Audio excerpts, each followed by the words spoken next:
can't build a shed for milk when you have not seen the calf. You have an election which is when you have not fed this cow properly to deliver the calf. How are you conducting your election of 2022? Bring you more. Why was this BBI blocked? Why did Raila shake the hand of Uhuru Kenyatta? For the first time in the history of Kenya, they said, well, our differences is because of an election, which is the cow that will be delivered. If it is not delivered well, Rotich, Shimenya, myself, we shall be running in all directions. My trucks will not pass to deliver goods in Mombasa if the cow does not deliver well. That's why the Kenyans must understand it was very sorry, Simeka and Rotich, for people to hijack this BBI, take it into a political process. Okay. Where Orengo, Otiende, and these guys are taking it. It was wrong. It was very wrong. And I support the raw MPs 100%. I support them. They have now distanced themselves from brutals. You know, can I be very brutal? Each group from Julius Caesar, Semeha knows, there is a Brutus, there is a Cassius. Yes. Again, Jubilee we have Brutus. Okay. In the ODM we have Brutus and a Cassius because they want to take the leadership. We know, but the BBI, the way I know, Raila Amolo Odinga, my elder, fellow fighter, freedom fighter, like me, is not going to leave Kenya dismantled. Uhuru Muigai Kenyatta will not leave Kenya going to ashes. They want to unite it. They will not disagree. They will push their Rotich. We shall smile after 2022, and you will greet me when we meet in Eldoret or anywhere in Malaba. Because me, I'm prepared. I'm also on that same route. Okay, thank you, Daktari. Thank you. Okay, let me bring in Simeha here. Simeha, the question is now, if Parliament doesn't agree, okay, and the issue doesn't go to the referendum, are we seeing a situation or a possibility of President Uhuru Kenyatta's tenure being extended for a particular period? I wonder where that is coming from. I'm hearing, from certain quarters about the possibility of extending the term of the president, and I keep wondering, where is that coming from? I mean, I know there are provisions in our constitution, certain exceptional circumstances interpreting the term of parliament, the term of the president. So far, I have not seen those exceptional circumstances. I do not foresee any possibility of those exceptional circumstances. God willing, of course, we don't have control over our future. But for people to begin to put now, I can see mischief. And for a lot of people who are saying that, I see a common, there is a certain common trait amongst the people the proponents of that narrative of extension, of term extension. Yes. You are saying if it doesn't go to referendum, what would stop this document from this bill from going to the referendum, other than acts of God that we may not have any control over? I do not see anything that can stop this from going to the referendum. We've always planned, processes for organizing our country politically, sometimes disorganizing it, and they go ahead. So I don't foresee that. I think that's the narrative that should be completely killed, to start thinking that we should entertain the thoughts of extending the term of the current government. We should completely not entertain any such thoughts, and even you in the media shouldn't encourage anything like that. It's healthy for us to have changes in leadership, changes in those who are in charge of our governance. And I should hope that there will be a civic education process, and Kenyans shouldn't wait for politicians to bring them this. We have done this in the past with the help of civil society. We can do that again. And to educate each other on the importance of changes in leadership when that time comes. And nothing, save for what we cannot avoid, should be allowed, save for what is beyond us. Nothing should be allowed to make us agree or even entertain the possibility of not having a change in leadership as we have set for ourselves in our constitution. So I don't see any possibility, Victor. I'm sorry, I've used so many words to say that. No, it's okay. It's always the best way to express it so that you can make it more clearer to us. Thank you. Dr. Rotich, there seems to be certain crack in the ODM party. We have got James Orengo, we have got Otiende Amolo, and we have got Kongo Mogeni. All these are of the report, the majority report. Does this make, should this worry ODM leader Raila Odinga? I think, Victor, what we are witnessing in this country is a growing democracy. You know, Otiende and Orengo are in the same party. Yes. Badi is in the same party. When you see the simmering differences, you see a situation where democracy is growing.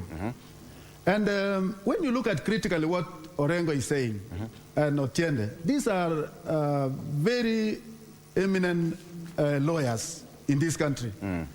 And they know what they are doing.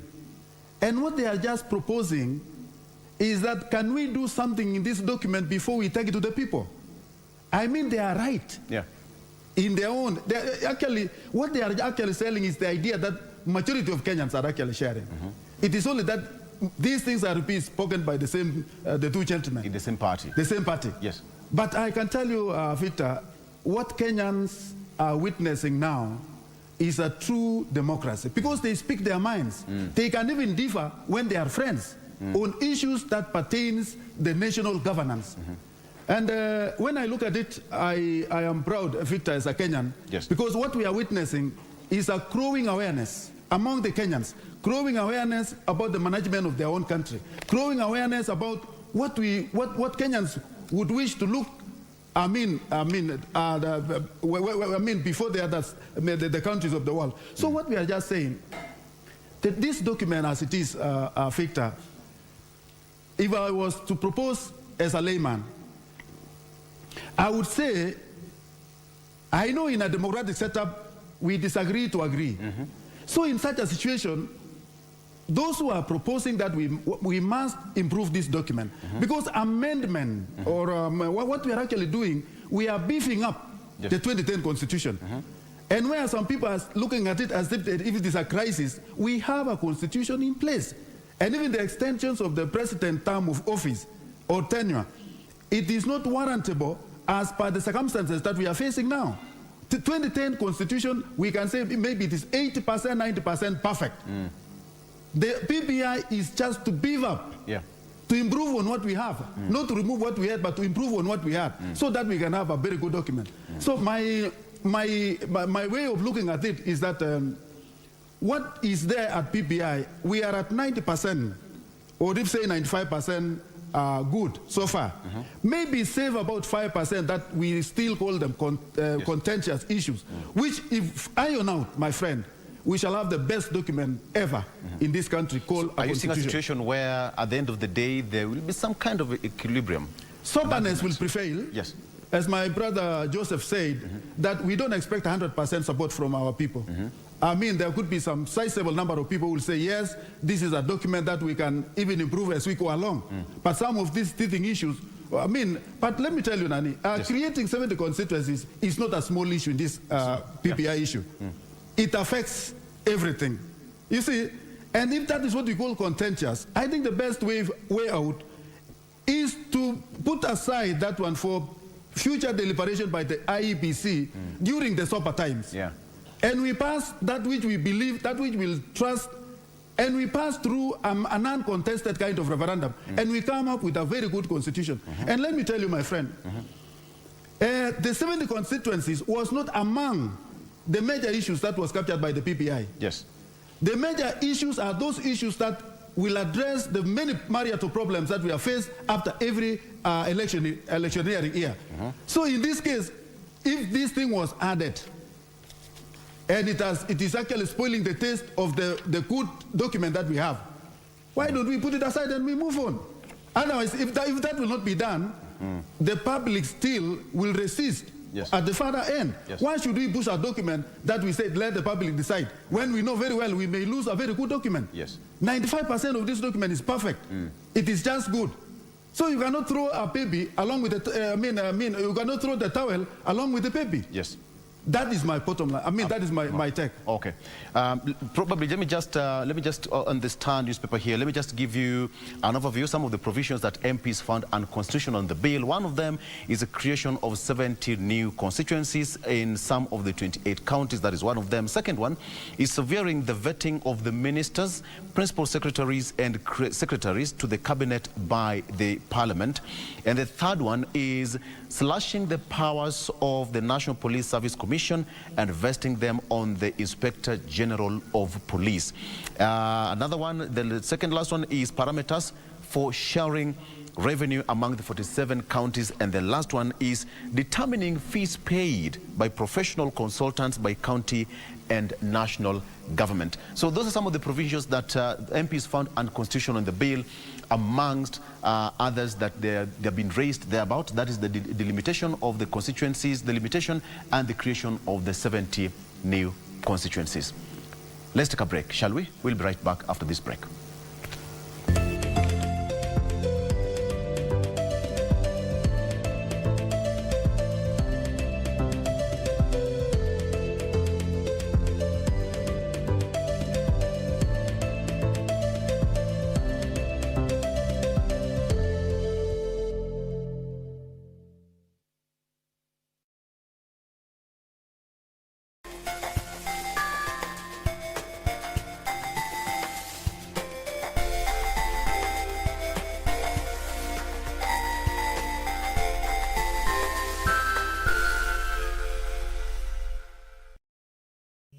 Umeomoka.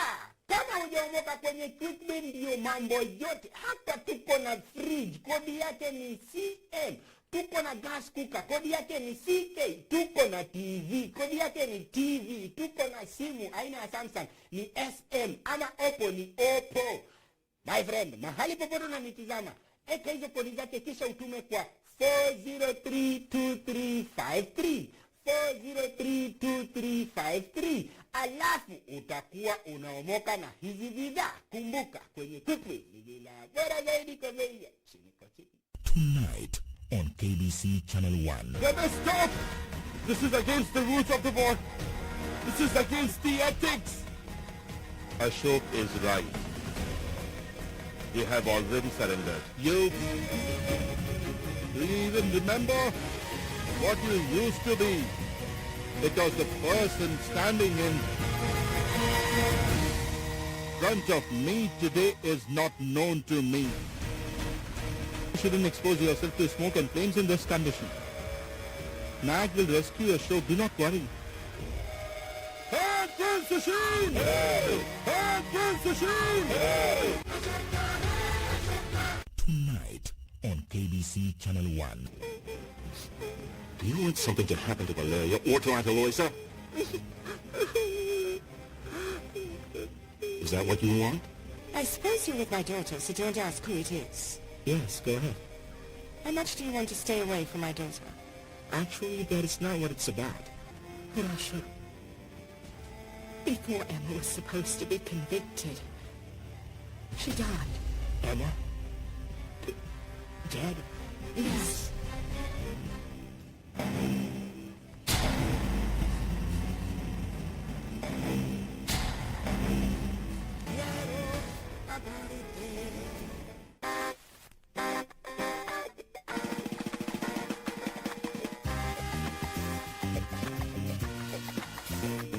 Nichukulie kwa mfano ndani ya matatu. Yaani mtu mzima na miaka zake hizo miaka zote. Mtu ajikwa kuandika noti. Noti peke yake. Kusoma kweli utasaidia gani? Mimi nakusumbua na nini?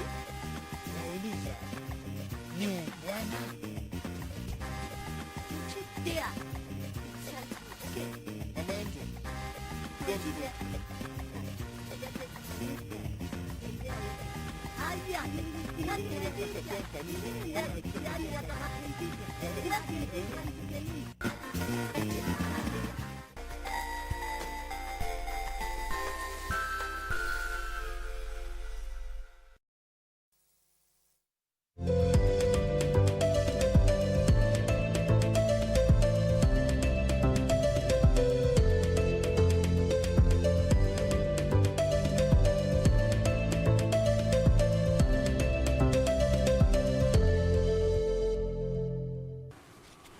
Welcome back. This is Good Morning Kenya, and of course you're watching People and Politics with me. I have Dr. David Masanga via Zoom. I have Joseph Simeka as well via Zoom, and I have Dr. Joseph Rotich here in studio. We are lucky to have two doctors in studio, all right? Just to give you the whole story in fresh. This is it, two doctors battling it out. And that is the sweetness of having such kind of a discussion. It's called Battle of the Wits. We like it that way, so that you can get the whole story, all right? Okay, so let me start with you, Dr. Masanga, on your closing remarks on this one. So what do you think is going to be the way forward, even as we head towards the end of the week, which is going to form a very critical point in Parliament as far as even referendum is concerned? What do you expect? First of all, I want to tell you, the east or west, north or south, agreement or disagreement, the referendum bill is going to the president. Point. Okay. That's it. What the MPs can do, there's a question you said they have cited out a few things. When it comes back and you are making it into law, when it has finished that process, whoever will be in Parliament can reverse them. That's what that is it. Two, because time is not there. Two, Parliament can be extended on two conditions. Three very crucial moments in the world. When a country is at war, your constitution allows the Parliament to give 6 months when Kenya is fighting another country, which I don't want to predict, but because of the Indian Ocean Maritime case that is going to be ruled in September, this country could be, if the case goes wherever way it goes. The time, Simeka, I want you to think ahead, my son. I want you to see the sun in Mount Elgon and see how it does. There could be some problems in the East African region. I've been warning people about that. I hope they know.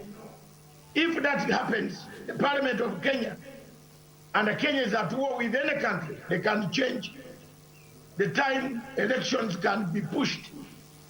But if that is not there, we have catastrophe, natural catastrophe, calamities, disaster. We have now COVID-19 hitting India, where we used to fly for treatment. They now have to fly to us for treatment. If that becomes a big problem, there could be a possibility, God forbid, it will be over. Jesus, we are always praying everywhere. Another point, which I want to say, Dr. Rotich and Simeka, you remember Emperor Nero. Emperor Nero, the mother went to Emperor Nero and said, my son, there are people in the city of Rome who preach, who can tell, who talk of a God who makes miracles, who can change, who are better than these medicine men, who come to you and tell you if you do this, you do that. You know, Emperor Nero said, come, call them to come. They came in the palace. After listening to them, Emperor Nero became a Christian. Then after some time, the medicine men came to say, these Christians are not very good. That is the category of the Orengo or 10-year you have Orengo, Otiende, and others. They go now to Emperor Nero. They say, but sir, this thing is not very good. I'm literally speaking, bringing it so that you understand. They knew, they saw, they are lawyers. They know that God exists. Emperor Nero turned on the mother, killed the mother, and killed Christians. Let's not do that type of politics. This thing was there. Orengo is a deputy leader of majority in the Senate. All these things, he took part. He went there. They saw. They were in Leiko. Why didn't they say these things? The last point that I want to tell Kenyans, from my point of view internationally, that is, there are two groups in Kenya competing for power. One is a group funded quietly and silently via NGOs, powerful international NGOs. And the money, greenbacks, the dollar is smelling somewhere. So you weigh whether you go here or you stick here. Then we have those who support Odinga, Uhuru Kenyatta, and the rest of the others for unity of this country, to live a united country, to have no violence, to have nobody. And I want to end my words by saying, 30 seconds, 1 minute. BBI was for healing process. When Raila and Ruto met, they wanted to heal this country from the wounds of Kivuti, from the wounds of 2013, from the wounds of 2017, from the wounds of ICC, from accusations. That was their main aim. And Smeka, wherever you walk, don't accept, you are one of those in the BBI team. Don't accept politicians to hijack this BBI. It is for healing. It is healing people. People need restitution. People need reparations. People need accountability. People need a truth telling. Where is truth telling here? Have you noticed one thing, Dr. Rotich?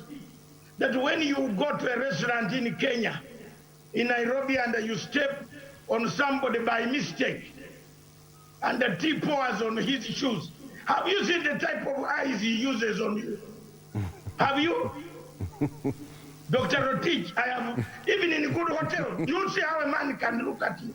You can even throw your cup down and say, I'm sorry, I'm sorry. We need to have that spirit of forgiveness. Okay. Reconciliation. Right. Okay. That is why BBI came in. To me, a man who used to sing a redemption strategy, and until Oro himself there nicknamed me Mr. Redemption. So today, I'm telling you frankly, Oro, if we don't do this, the question of parliament, depending on what is going to happen in the future. And another thing before I leave, time. There is no time for okay. You know, people are playing tactics. Okay, not the referendum to be held. Thank you, Dr. Masanga. And those who are doing it, Mr. Simeka, you know them. You made your point. Rotich, okay. You know them. All right. Thank you. Let me bring in Simeha. Simeha, what should we expect moving forward? Because now Parliament's supposed to sit tomorrow and better part of this week, that is both Senate and National Assembly. What should we expect to play out at the end of the day? Simeha? Thank you, Victor. First of all, just to confirm to you also personally, to the best of my knowledge, it is true that some of the things you've said that some MPs are calling unconstitutional, yes, though I wouldn't use the same language, are sort of strange in that into the original bill that came from the steering committee and its technical team. But unfortunately for them, they are coming up with these things too late, way too late. As has been said on your show, it's not as if they knew about this content from bombs, how certain introductions had been made with regards to the National Police Service Commission and powers of the Inspector General, yes, with the regards to voting, was being taken away from Parliament, and a couple of other things. They knew about this. Yes. With regards to those 70 constituencies, because as Rotich in studio there rightly said, when you look at the 2019 BBI report by the task force, Kenyans did not ask for constituencies, but they asked for an electoral system in which all votes count. All votes have the same weight. So it was up to the BBI steering committee and technical team to give solutions to what Kenyans have asked for. Some people may have thought extra constituencies are a solution. Some others thought that proportional representation, an introduction of a measure of proportional representation, so that you have mixed member proportional representation was a solution. But unfortunately, or fortunately, depending on which side you are, the ones who thought they want constituencies won the day. Again, we are not discovering these things today. From as far back as after Bomas, we knew about these things. So Senior Orengo and Otiende may be doing this in absolute good faith and for the good of the party and nation. But sadly, a bit too late. A bit too late. So what do I think will happen next? I think Parliament is going to sit and either pass or reject, most likely pass the bill, and it will go on to go to a referendum. But let me just beg us again to go back to what BBI is. It is not just that constitutional amendment bill. It's much more than that. Yeah.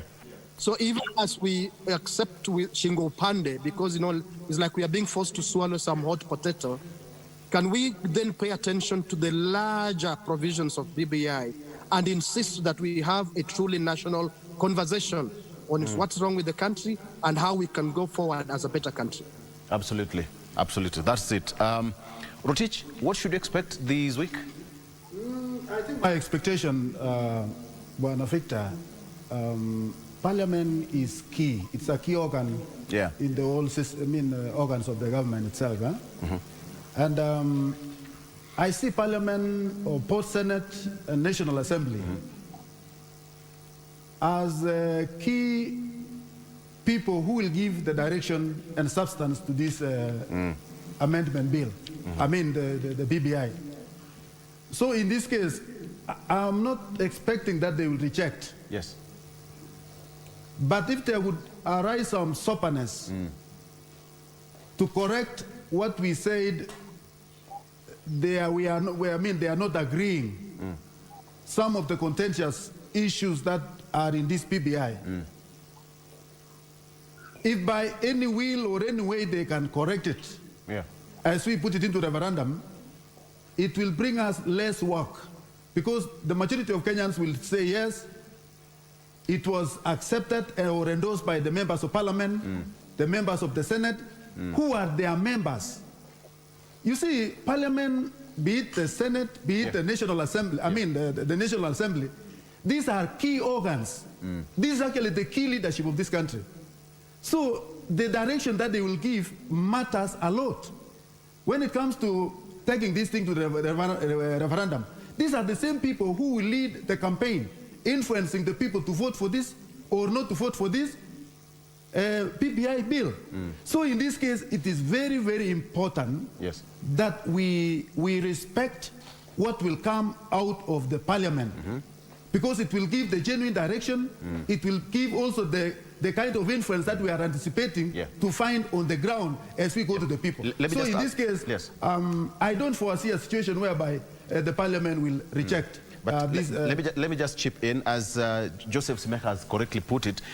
Orengo and Otiende Molo, these are serious constitutional lawyers, and they knew some of these issues being raised were there from the onset. So could it be a matter of... The same people. If I've read through the utterances of... and actually there are now five issues apart from the two. I read through the utterance of Senior Counsel Orengo. Yes. When he said that we as Parliament, we are not a conveyor belt, a rubber stamp. We must put an input. I mean, these are established lawyers. Yes. Unlike Rotich, I have no idea about the law itself, but save, of course, the few that I know because I'm working. So in this case... You are a doctor in your own way. Yes, I'm an economist, but ask me anything to do with the economics, but the law, I'm very ignorant in that. But what I'm saying, if our constitution or our... let me not call it constitution, because if the constitution said whatever has been brought about as a public initiative, it cannot be altered by Parliament. That is a fact, and that we cannot break that one. But if by any means we have a consensus and say, please let us agree on this. Yeah. Because, Mr. Victor, I don't want us to lose this document. This is a very, very important document. And I've said it is actually 95% excellent. So if by any miracle we can come up and say we agree as Kenyans through a consensus that we remove some of the contentious issues for the purpose of passing this bill, yes, it will be the best of all of us. Yes. That is actually key. But one thing I know, this thing will go to referendum and it will be decided by the people. Okay, Dr.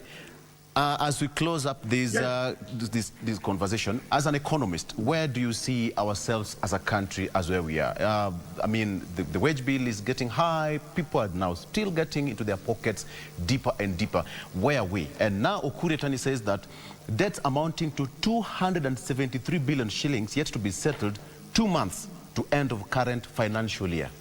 Let me tell you, Victor, this country has been, we have faced a lot of challenges as a country. Yes. The issue of pandemic, corona, and even before the corona came, we had our own problems. You know, this country came up with ambitious programs that we are witnessing today. Yeah. The mega projects that we are witnessing in this country. You go everywhere, you see good roads. You go everywhere, you see electricity. You go everywhere. All this has been possible because of the loan that we are borrowing. So in this case, it is now upon us Kenyans to say, if we had failed to borrow the loan, we would not be having these roads. If we had not borrowed the loan, we would not be having this electricity. If we had not borrowed the loan, we will not be running the government the way it is now. So in this case, we must be very real. Yes, the debts are there, and we agree there are debts, and there will be debts. It will not be the end. But the fact remains that we have made miles away in building up our economy. Yes, there are pains that have actually, we are encountering now as a result of the effects of pandemic, which has come up very, abruptly. Yeah. That in that case, we can understand. But Victor, I must assure you that this country must borrow to progress. That is a fact. Is there hope for the Mwajiko? Yes, it will be now. You see, let me tell you, the key thing now that the government must look at it very keenly is how we can build our own economy without borrowing. Yes. We must lessen the borrowing. We must invest even in those investments that will create job opportunities. Because if we have to solve the problem, the suffering loads that we are witnessing today, so many job seekers on the streets, how can we help them? How can we mitigate their problems? It is only in creating employment opportunities.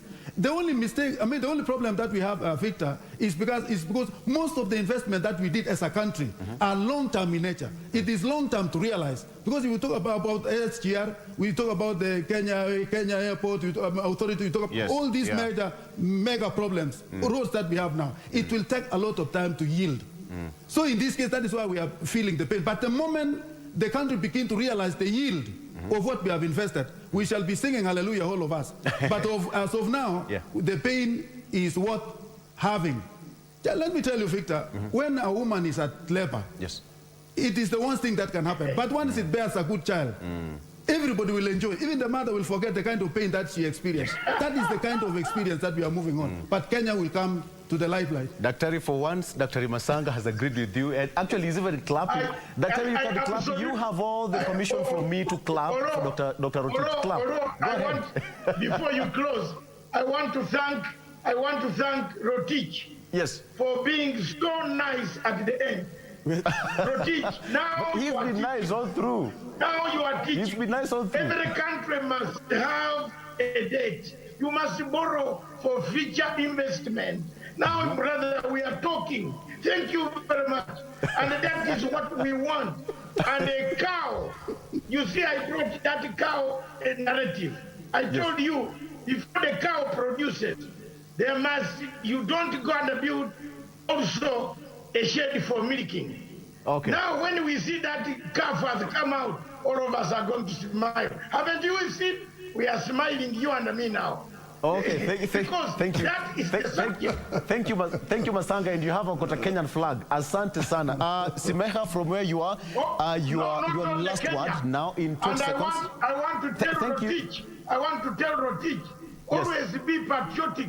Where, look, I have 54 Okay, Dr. Masanga.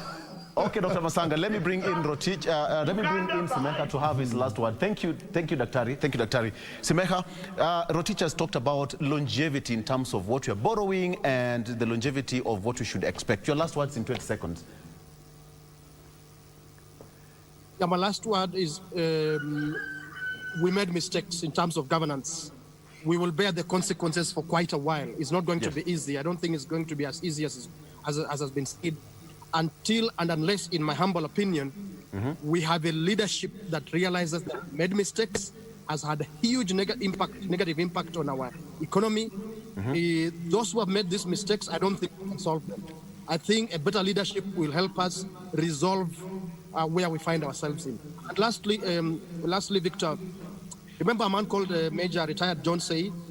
I'm sure there are people right now who may want to go to him and tell him, we should have listened to you. Most likely he's saying, I told you. I know people even in close association with me who insulted him when he said, let's take a look. Now they want to take that look too late. Okay. This is why this BBI process would have always been about open, honest conversation. And that's the lesson we must take forward, even for fixing the economy. Let's take forward open, honest conversation. Where we've made mistakes, let us agree here was a mistake for Kenya. Let's cut corruption. Corruption is part of the... Yes, including corruption. Let us have an honest conversation and say, this was a major mistake. If we never do this anyhow, what do we do going forward? Yes, but the projects must be built. Projects must be built. Okay. You are not going to carry your maize. All right, Dr. Masanga. Thank you, Simeha. Simeha, you had the last word. Thank you so much, gentlemen. That brings us to an end of this particular show. I always put it, we can never have enough time when you're having some good time. But you know what? Everything must be done in particular order, and the order says that we are done right now. Dr. Joseph Rotich with me here in studio. Thank you so much, gentlemen, for joining us every Tuesday. We have got Joseph Simeha all the way from Vihiga, and of course, Dr. David Masanga, who is a governance expert all the way from the United Kingdom. Gentlemen, thank you so much. We value and appreciate your time. Right now, though, we have Doreen to give us how the road looks like just before we leave the studio, and of course, even you before you leave the house. Doreen, how are you? How's the road today? What are you doing now? I think I should be the one asking you, how are you after that heated conversation there? I mean, it's awesome just having fun with the gentlemen and having the brains putting some sense into these matters, you know? Yeah, but also it's beautiful, I mean, just for also our viewers and Kenyans to understand some of these constitutional processes, especially as it pertains to this BBI, instead of just supporting or rejecting for whatever reason, and someone may not really understand why they're falling on whichever side. So clearly, after it's all said and done, now time to make it easy and light. Take it away. And also see how our roads are looking like in terms of traffic. And we are still focusing on that specific route which we were earlier on. And just for viewers who might have missed that part, before we get to the traffic flow very quickly, this is actually why we are today focusing on this is Rironi, Mau Summit Road. Still a section, some section of the specific route which will just be undergoing this construction process. Actually, you know, oftentimes termed as the Nairobi-Nakuru Highway, and then along through the entire place we have the Rironi area. You have Mau Summit, there's Salga, quite a number of places here and there. There's also Maimahiu as well. So this particular road project, again, just as I mentioned earlier, we are expecting the construction process to begin in October of this year, and this is the government, signed that agreement with the French firm Vinci, which is expected to design the road, finance, construct, operate, and after all that, maintain this specific road for a period of 26 years. And this is, all that maintenance process will actually take the 26 years, but the construction process will take 3.5 years as from when it will commence in October. So this particular project, or this particular road, is the first road to undergo that which you call the one of those major roads rather to undergo which you call the framework which you call the public-private partnership road construction, which again simply means, just also for viewers to understand what actually this means and why I mentioned the 26 years. So the public-private partnership means this French firm, which is the Vinci firm, which will be undertaking this particular project for that period of 3.5 years. The major part of it, aside from the construction bit, will be the finance financing. So after financing of this project for that period, it will take 26 years in terms of this maintenance. So through these 26 years, motorists who will be using this specific route will be paying what we call the toll fee.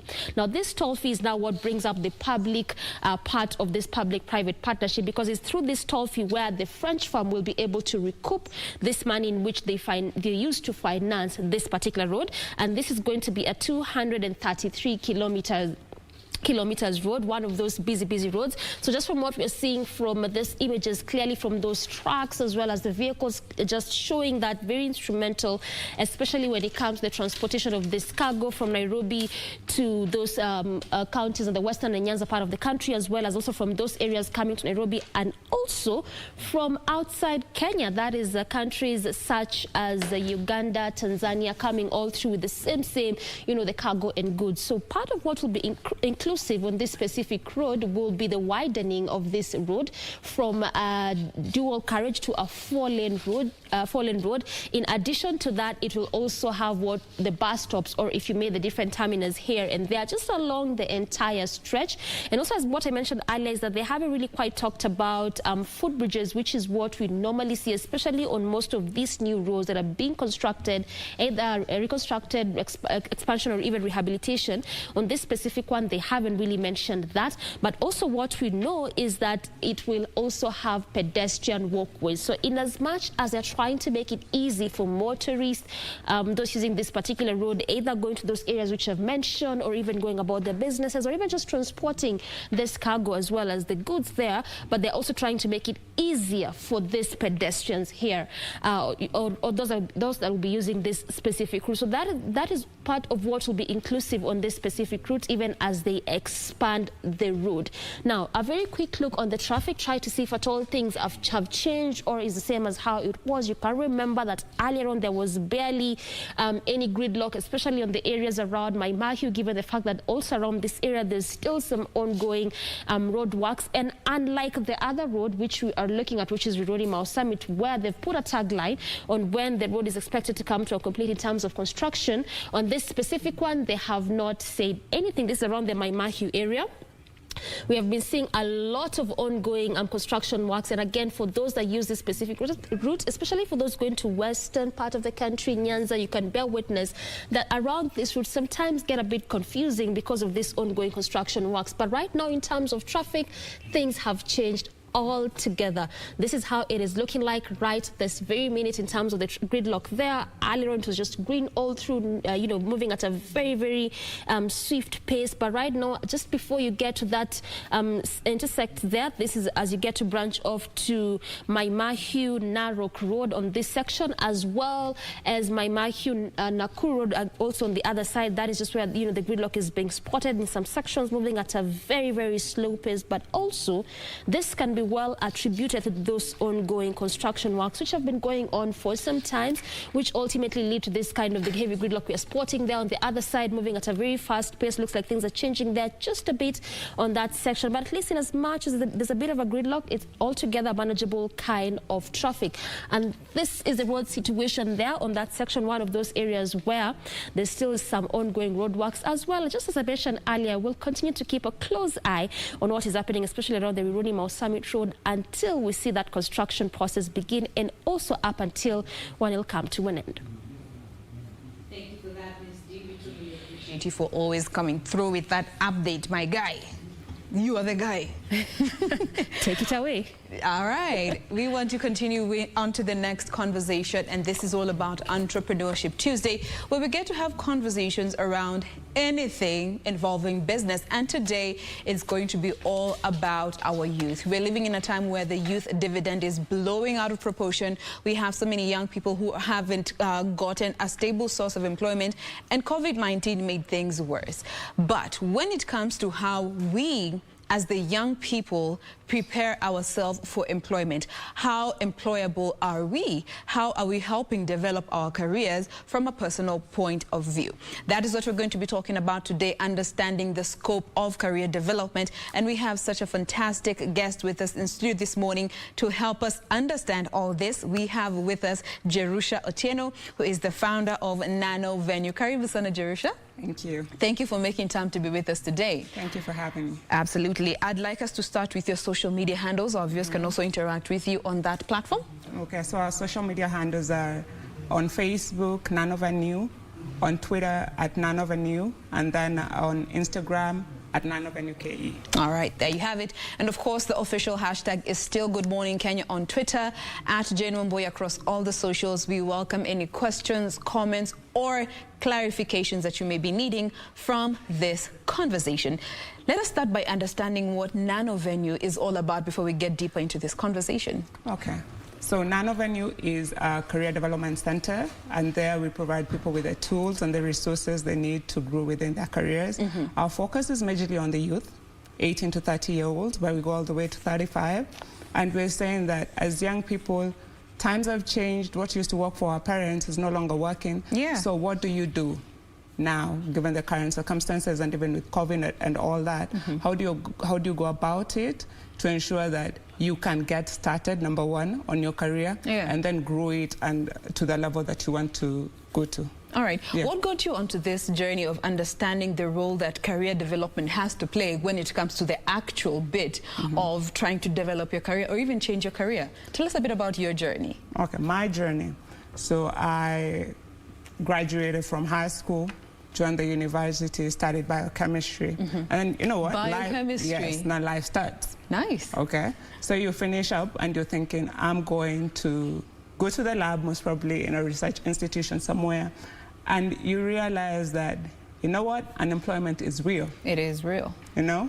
So through that process of trying to figure out what do I do to ensure that I move away from unemployment to employment and actually grow in my science field, I started reading a lot, you know, and I got mentors and all that, and it was a question of how do I move from point A to point B? Okay. So through that process, I was able to learn a lot. Then I started bringing on board mentors for younger people. I had just graduated from campus, so I started mentoring those in high school, and just like that, did a few courses here and there. And through that process, here I am. Here you are today, and we're here talking about career development. Now, starting with the word career development in itself, because I can tell you for a fact, the first time I heard of career development was when I was in campus. In my third year, we had a unit called career development. When you finish that unit, you're given a very beautiful certificate, and that's it. Just one unit you get to do in campus, but do you really understand what career development means? What scope? What is the scope of career development? Career development is a journey. Yeah. It's never really complete. You can never really finish up on your journey. So you get started, and the first thing you need to do is to assess yourself. You know, who am I? What is my personality? What do I have to bring to the table? Which skills do I have? You have to do that self-assessment first before you move on to the next stage now, which is identifying, this is where I am, this is where I want to go. What can I do between here and there to ensure that I actually develop as a person and also develop my career? Once you do that, you've hit your first goal. Now what? Okay. You see? So you do the process again. It's an ongoing process. It never ends. It never ends. Yes. I like the fact that you've mentioned it starts with self-assessment. And this self-assessment process is something that I feel so many of us don't get right, especially when you are in campus. And starting with even just our personalities, something that we may take for granted, but we don't really understand to what level it impacts the kind of career paths that we choose. From your research and from what you have seen interacting with the young people, what is the relationship between your personality as an individual in line with the career of choice that you want to pick? Okay. So your personality, number one, there are many personality tests out there. Maybe it would be good for you to take one, understand yourself. The most common one is the MBTI one, you know, and it gives you 16 personalities, INTJ. So when you do that test, you get the combinations of where do you like. Once you know that, you want to find out, okay, fine, so this is pretty much who I am almost, but you never really fall in one category. It's not a rigid. No, it's not rigid system. So, for example, if you're an INTJ, your immediate right and your immediate left. You'll also find that there are traits there that apply to you, which is okay. So there's that aspect of personality tests and all that. And then now there is the knowing which skills, you know, do you have? For example, if you went to school like myself, and I studied biochemistry, and then I did a couple of other courses on top of that, the question is, what am I bringing to the table, you know? So once you have all that, you want to check, is what I studied in line with my personality, or am I just playing games here? We've heard of people who, you go to campus, you want to learn to, say, do medicine. Yes. You're an entertainer, you know? You work best with people. Yes. You like to be in an environment where you entertain and you make people laugh and all that. Oh, medicine is great. We all want funny doctors, you know, but it's pretty much at the end of the day, most of the time you go to the doctor when you're sick. Yes. So you're not there for jokes. So they're thinking, Daktari, I am in pain, you know. So it's knowing my personality is like this, which, say, careers would be best for that, and then making your choice. At the end of the day, it's on you. Now, you find situations where you as a person, and I was at this point, but early on when I was still in my campus days, closing towards graduating, there are those things that you love doing and you can make a living out of that, but you're not as good at it. And there's this other thing that you don't really like it so much, but you are so good at it. Yes. Comes in the question of maybe passion versus the potential. How then do you draw a line between something that you love but you're not good at, as opposed to something that you might not really like it, but you find you are quite good at doing it, in terms of even trying to develop yourself in your career before you even get started, or if you are in it already? Okay. So that's why I normally say, work is boring if you don't enjoy it. Yes. Okay? But then again, you want something that can help you meet your bills, and that's where most of the time people find a problem. So I enjoy doing this, but it's not really paying my bills. It's not giving me money. It's not. I don't enjoy doing this, but it pays the bills. Yes. Once again, it goes back to that self-assessment that I was talking about. It's, I don't enjoy this. Do I want to continue doing this in the next 5, 10 years?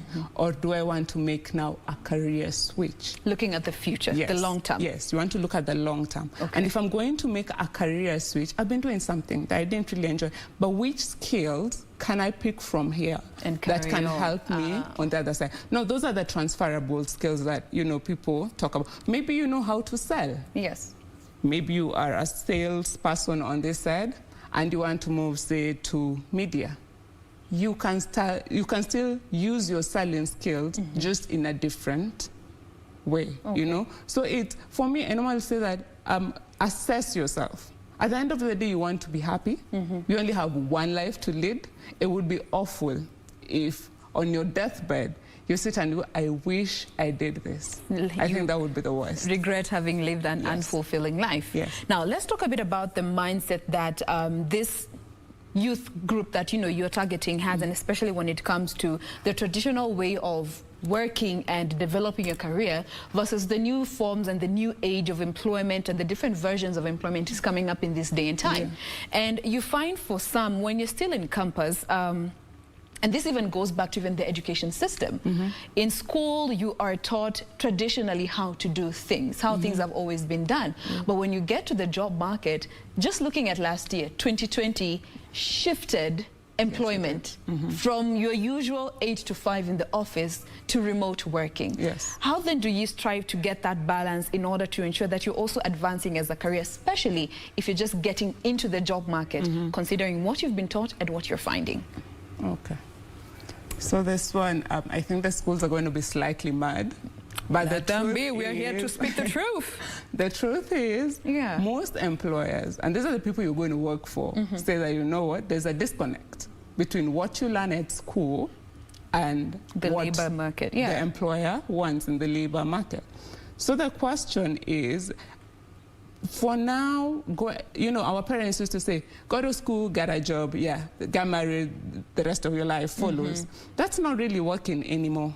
It's not working, and it's not worked in a very long time. Yes. And now it's more on the young person to take up the initiative and know that the data is there, there's a disconnect. So how do I bridge the gap between what the employer wants and what I have learned in school? But this doesn't mean that the schools are out of the hook, They also need to bring up their curriculum and all this to the current level. And I say most schools have tried, they have internship programs and apprenticeship programs that are helping young people to bridge that gap. Yes. But at the end of the day, it's on you as a person. The truth is, your classmate, you're in the same class, but guess what?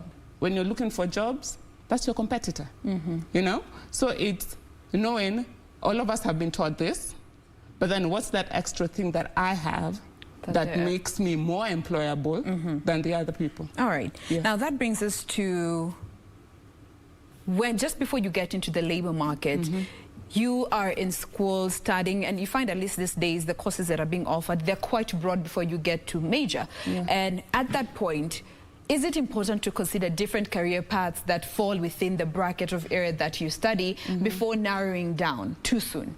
Yes. Career pathing is one area that is mostly ignored in Kenya. The way you were saying the first time you heard about career development was in my third year. In your third year. I can tell you for a fact, most people don't even hear the term career development, even when they're doing their first diploma or their first undergraduate degree. So you want to path your career. Do your research. And I'm going to say, like, right now we are in a new age where almost everyone has access to the internet. Even if you don't have access to it 24/7, you have access to it at least part of the day. Most young people have smartphones. Go on Google, find out. Say you study journalism and communication. What are the breadth of careers in that bracket? Okay. And then once you look at that, just start researching and reading more about them and seeing, this one tickles my fancy, this one does not. And you start pathing. You can see how you are bringing these things together. Slowly by slowly, you end up with, say, 4 to 5 paths that you think you can take. Then you look at it and say, I can start from here, then move from here, then move from here.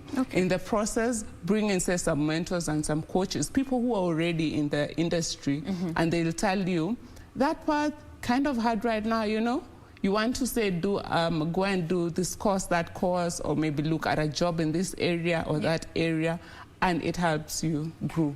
So you want to do that.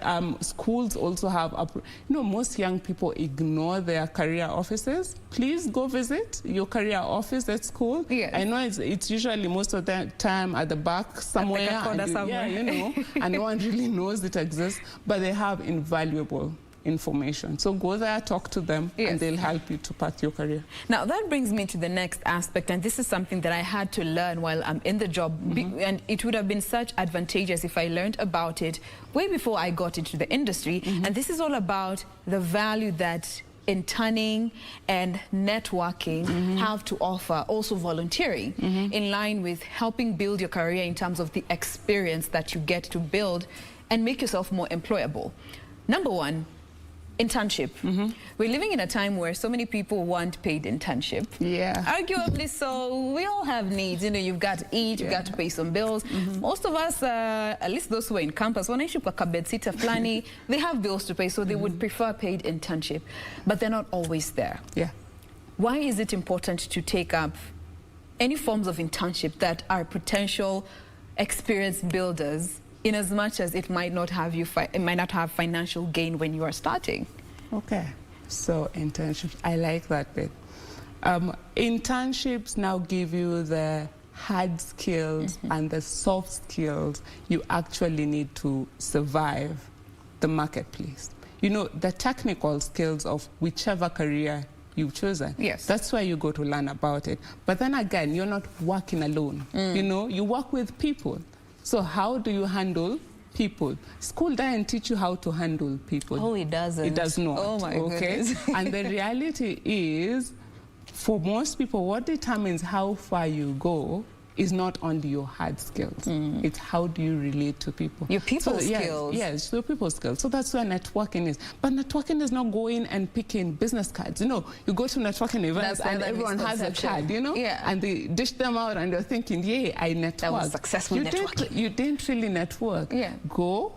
I say that networking is for you to go and learn about people. Cool. Find out who is Jane, what does she do, but above all, how can I be of help to Jane? Not just getting a contact from them. No, it's not that. The easiest way to network is to provide a solution for someone. It might not be that they have a problem and you solve it. Chances are you can connect them to someone. You know, you can tell them, have you checked this program? That's what it's all about. But take up all the internships you can get. Between the ages of 18 and let's say around 27 to almost all the way to 30, because that's when most people graduate with their first diploma or degree. Yeah. You want to get your skills. One of the reasons people don't understand why employers don't sort of pay is, number one, it's not that they don't want. Okay, some don't want, but some do, but it's expensive. And the reality is, you get to the workplace and they have to retrain you. Like you've been taught that in school. Forget all that. It goes like this. Job. You know? Yeah. This is what we need from you. Okay. You want to work on your skills. There's no you're going to work on your skills if you don't do actual work. Yes. So if you can't get paid internship, are you going to sit and wallow there? You know what? By the time you are saying, let me finally do an internship or a volunteer gig or something of the sort, someone has already done 3 or 4, and when now it gets to entry-level jobs and guys are being hired, trust me, they will not look at your CV anyway, because they're looking at your CV and they're saying, there's nothing. You know, what have you done? Experience? You know, what have you learned? Yeah. How is that experience adding on to what we need? Because with employers, it's what they need. It's not really what you're offering. You know, they have a need. Say, I want an anchor on TV. I want an anchor for this. How are you fulfilling so how are you fitting into, you're going to fulfill the needs of the employer. All right. What about the group of young, aggressive individuals who they have brilliant ideas, they're innovators, and they want to get into entrepreneurship immediately after school. For some, they might get lucky, get funding, or they already have a foundation that has been set. Yeah. And there are those who are not as lucky. But from a career standing, from what you have seen, is it advisable to venture straight into entrepreneurship straight after campus, or what do you need to do if that's not the advisable way to go? This one is comme ça, you know, 50-50. Because the truth is we do have the Mark Zuckerbergs who just left school and, yeah, we are here with Facebook, you know, we have WhatsApp and Instagram and all that. But then for most people, you first need to learn. And the best way to learn is to go actually work for something. Go and understand. Through employment. Well, how does the workplace work? You know, okay, fine, I'm going to become an anchor, but, you know, there's HR, there's finance. That you have to deal with. Maybe you want to pitch something. Do you pitch it to HR? Does it go to finance? You know, who is it going to be under PR? So you need to go to the workplace. Just at least we say that internship helps. It helps to navigate, but it's not fully complete. You're sort of shielded as an intern. Go get an actual job and see how it works. See the repercussions of what you're doing before you decide to venture out. All right. Now, looking at this time and age we're living in, the young people have the social media, and it has been termed as a double-edged sword. And we're living in a time where potential employers are now sifting through what you post on social media. Understanding that it's no longer just yours to use as you please. It has a role to play on your employability, capacity, and also career development. So for social media, I know most people ask, it's social media. I'm supposed to be socializing. Yeah, it's my platform. It's my platform. Why would you, as an employer, go and poke your nose invasion of over privacy? there? Exactly. Why are you going to look at that? Yes. But the reality is, employers want to learn more about you. And why is that important for the employer to start off? Most of the time it's a fit, to see whether you're a good fit for them culturally, by going through the things that you like and all that, seeing what you post there. Okay. They can see, this is a person who looks like almost what you want. Okay. This one looks like, this one could land us in trouble. We are avoiding trouble, So it's basically to know more about you, what you stand for, how risky you are, and the truth is, if you're doing wonders career-wise, people like to brag a lot on social media, so they can also see a trail of what you've been up to, and they say that this one looks like a go-getter. Maybe we can take them up. Yes. So your social media, try just to keep it clean. Especially your official handles, try to keep it as clean as possible. Yes. You don't want people looking at you and saying, this one will start bringing us things at the office and we don't want. Just try and keep it clean as much as possible. All right. Remember, you always have a digital footprint. Yes. What you post today, trust me, there's always somebody who has a screenshot somewhere. A screenshot that has been saved. 2036. It will be pulled out and you'll be wondering how did they even get this? So in as much as social media, it is meant to be socializing and it is yours to use as you please. Remember, everything that you do always has a consequence, a pro and a con to it, all right? Let me add something before we move on. Sure. There are two types of social media. Yes. There's the professional side, and then there is the social one, where you can go and just hang out. Yes. The most professional one that we have right now is LinkedIn, and it's almost like your online resume. That's what most people are saying. So ensure that you have something there, and most recruiters are using that to find people to work with. So ensure that your LinkedIn looks nice, but then you can also get jobs through all the other platforms. There are people who have reached out to me, say, I need this or that, simply because they saw it, say, on Facebook, or they saw it on Instagram or on Twitter or something of the sort. So just strike a balance. Strike a balance. Like a place like LinkedIn, it doesn't mean that you can't smile, and you can. Just be you. Yes. But you're tempering the you bring in. Moderation is key. Yeah. Once again, remember, social media can do you good or mess you up depending on how you use it. Now, let's talk a bit about life post-campus. For most, after umefanya your diploma, your certificate, or your degree, the next one you will do will be the next big one. Either your master's or your PhD. Yeah. But you see, there are these short courses that you can be doing here and there to help build your career, your CV and all that. Is it something you would advise the young people to be doing, especially when they don't have like formal employment or something to keep them busy? Definitely. Yes. You always want to, by going to do some of these short courses, they add on to what you bring to the table. And trust me, what you learned, say, for your first diploma, and you go do a short course, it's going to build onto it. Yes. You might not see the value now, but say 5 years down the line, you can start to connect the dots and you realize that, you know what, I did this, then I moved here, then I moved there. So yes, go and do the short courses. I think here we also come to the parents. Parents, the truth is, your kids right now, just doing that first one don't really help much. If you can, take them back to the short ones, and especially for these ones that take around 6 to 8 weeks, 3 months around max 6 months, they do 3 or 4, and now when they go to when they're applying for jobs and all that, an employer can say, oh yeah, I need this, this seems interesting, this one is bringing an interesting set of skills, they're valuable to me. Yes. So yeah. All right. Now, we are almost out of time, but we cannot conclude before we get to look at the aspect of CV writing. The other day I went through the first CV that I ever wrote. Oh yeah. Hey. I know. Where? Jerusha. Lord have mercy. Forgive us, Lord. For we knew not what we were doing. Very true. the importance of a CV and a cover letter before we even get to what the do's and don'ts. Very briefly before we get to the details. The importance of a CV.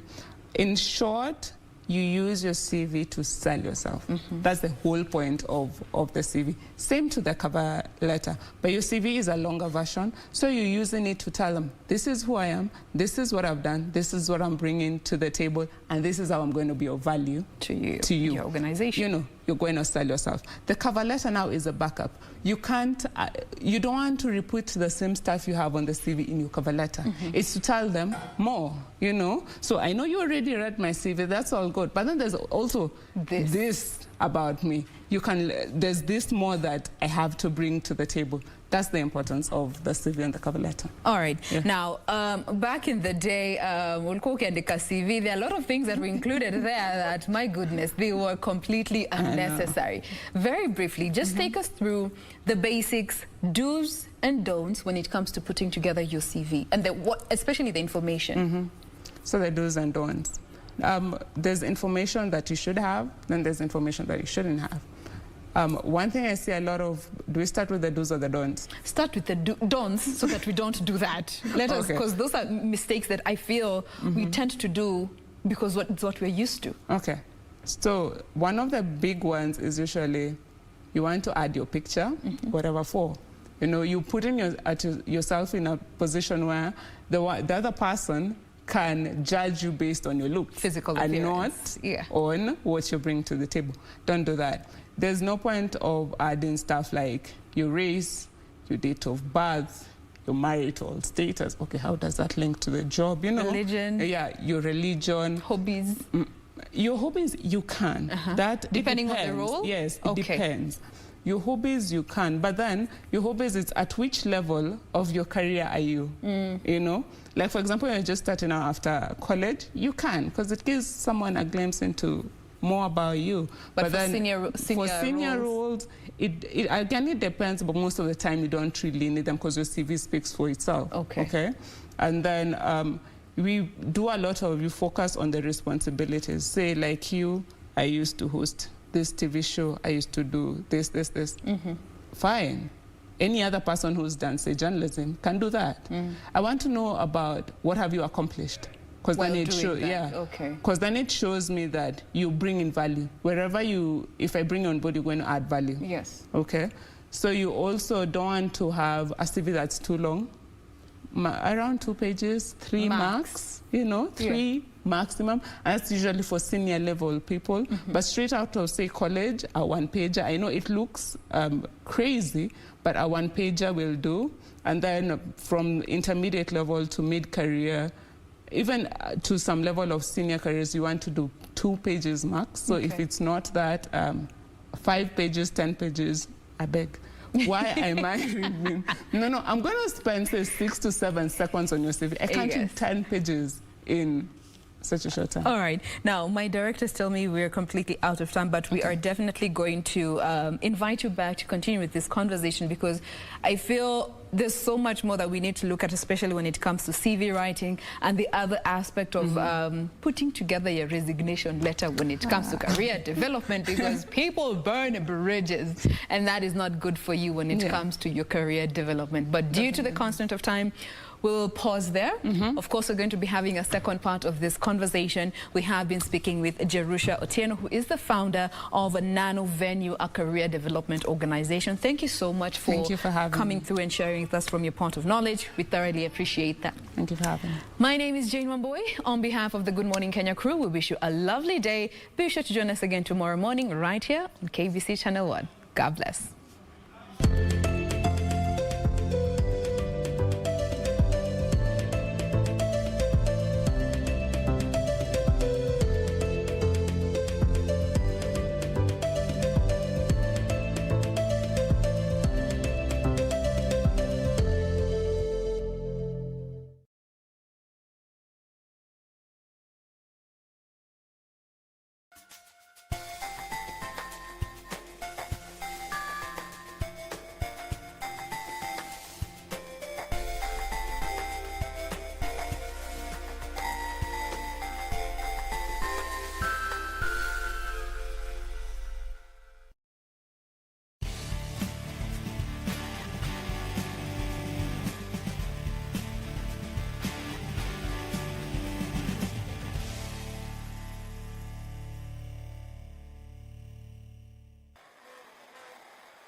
He is the most successful volleyball coach in the country, what with 13 continental titles to be proud of ever since he stopped playing to pass on his skills to the next generation.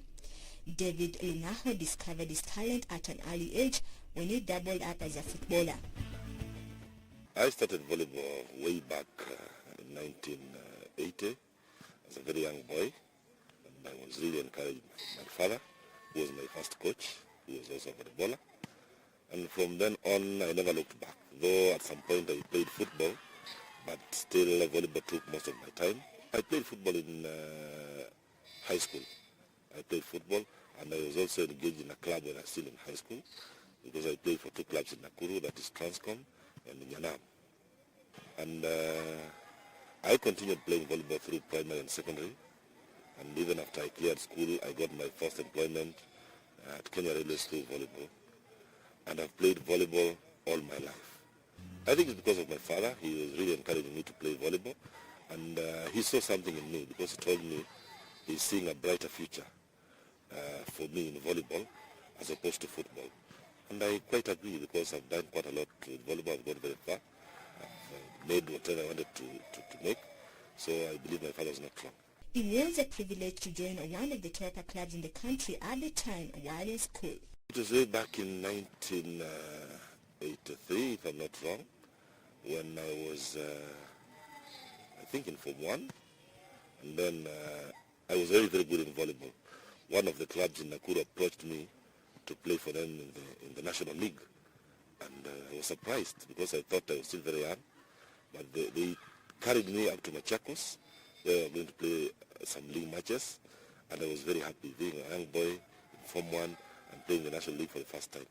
I think from then on, I never looked back.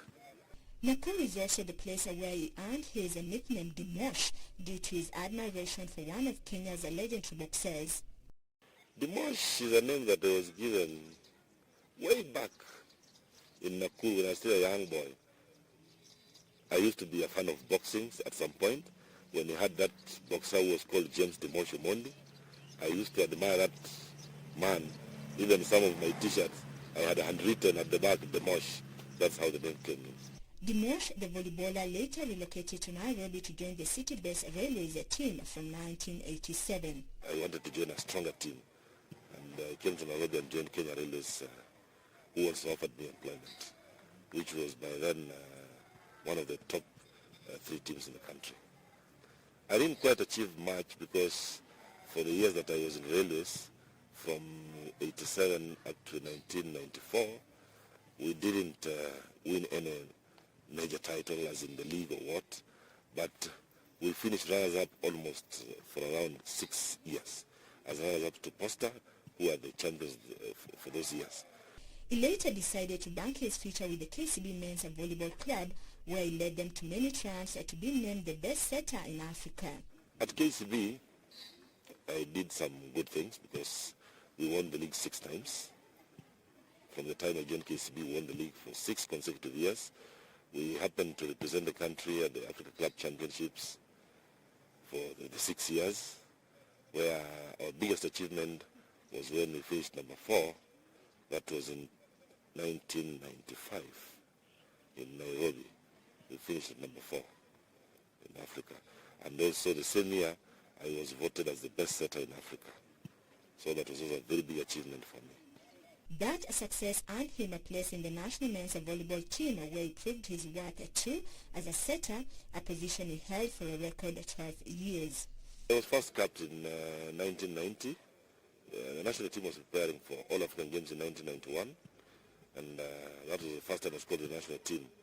And I managed to make the team, and I played continuously for the national team until the year 2000 when I retired. I was a regular player in the national team, and between 1995 and 1997, I was the captain of the national team. I represented the country in various big events, All African Games in 1991, 1995, 1999, Africa Cup of Nations in 1993, 95 and 97, the Eastern Central Africa Challenge Cup for all those years. And we managed to pull some good results. especially in 1997 when we went for the Africa Cup of Nations, and we finished at position 4 in Tunisia.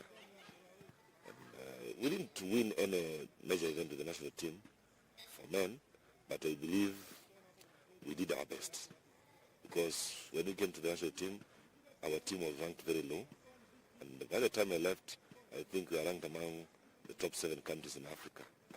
Lunahu's most memorable moment was in the 1993 Africa Cup of Nations, where they were however done in by refereeing decision. As a player, I believe in 1993, if I'm not wrong, we were in Algeria for the Africa Cup of Nations, and our team was playing against Egypt. And then it so happened that Egypt had one set, and the second set we were leading. By then the scores for volleyball used to end at 15, not 25. Egypt was leading at 13, and we were having 8. So they needed only 2 points to beat us 2-0. We really fought hard, Egypt being a very strong team, and we came up to 14-13. we overtook them to make it 14-13. And then something happened, something funny. A referee made a call that surprised everybody, including the Egyptians, against us. So we were arguing. We fought all the way from 8 to 14. Now that we are there, want to win the set, the referee just did something wrong. And then from that point, one of our players, who is now a honorable member of parliament, Dan Wanyama, MP for Obuya West, got mad, went up, hit the referee, hit him very hard, and he was red carded and banned from playing volleyball for that whole competition. And that was the end of us, because we had lost one of our top players. We were only 8 players then. We went only 8 players. So we've lost one, we were only 7, and 6 are playing. So our bench had only 1 person. Me, I remember that much up to today. Because to me, that was the time we were going to beat Egypt, to surprise them. But then the referee had his own ideas. He had already enrolled for an FIVB certification courses, which enabled him to take up coaching when he retired as a player, starting with his former club. I had that feeling that I need a new challenge. And coaching is also a calling. I believe it's a calling from God. So I had this passion that I want to do volleyball, to take volleyball as my life. So I wanted to resign and pursue some other things. I thought I had worked for KCB for quite enough, and I wanted something different, and I chose volleyball. I stopped playing actively in 2000, but in 2002, I was called by the federation to play one more international match for the national team. So I came from my semi-retirement and played for the national team in 2002. We went to Mauritius for an international friendly match, and that was my last time to play as a player. And then after that, I started practicing as a coach, whereby I was attached to the KCB team for ladies to assist them. The coach then was Sylvester Kioko, so I was helping him. I joined Kenya Pipeline in early 2004, and I had a big task ahead of me, because the same year, after 3 months, I was supposed to take the team to Senegal for the Africa Club of Club Champions. And I was given an ultimatum that I must win that cup, because the previous year they had lost it to Al Ahly of Egypt. So being a new person in Kenya Pipeline, a very inexperienced coach, I composed myself, we went to Senegal and won the tournament. That was in 2004. We went on to win it again to defend the title in 2005 in Nairobi.